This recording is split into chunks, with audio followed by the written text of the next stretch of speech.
Welcome to my channel, IELTS Solo Guide. This video offers helpful tips, tricks, and strategies for succeeding with IELTS cue cards. IELTS speaking test is all about how well you communicate, not about memorizing stuff.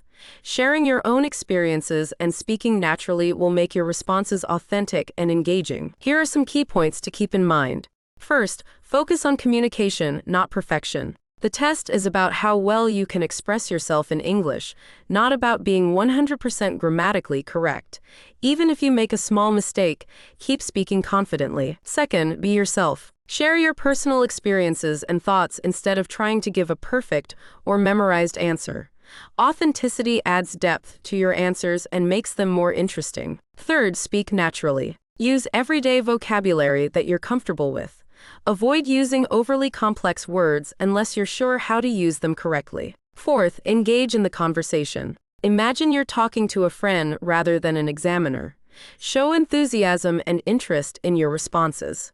Fifth, develop your ideas. When sharing your experiences, add details like feelings, reasons, and examples. For instance, instead of saying, "I like to travel," say, "I enjoy traveling because it allows me to explore new cultures and try different cuisines, which I find exciting."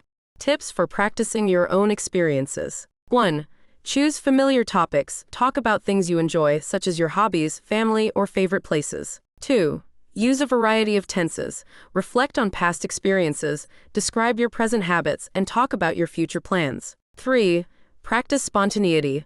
Practice answering questions without preparation to improve your fluency and confidence. Example, to help generate ideas. Topic, describe your favorite meal. Introduction. One of my favorite meals is a traditional Indian dish called biryani. Experience. I usually eat it during special occasions, and my mom makes the best biryani at home. It's a combination of rice, spices, and marinated chicken. Feelings. The aroma and taste remind me of family gatherings, which makes it very special for me. Conclusion. Every time I eat biryani, it feels like a celebration. Thank you for watching my video. In my next video, we will explore the predicted 2025 cue card and its follow-up question. Please stay tuned for further IELTS updates. Don't forget to like and subscribe my channel.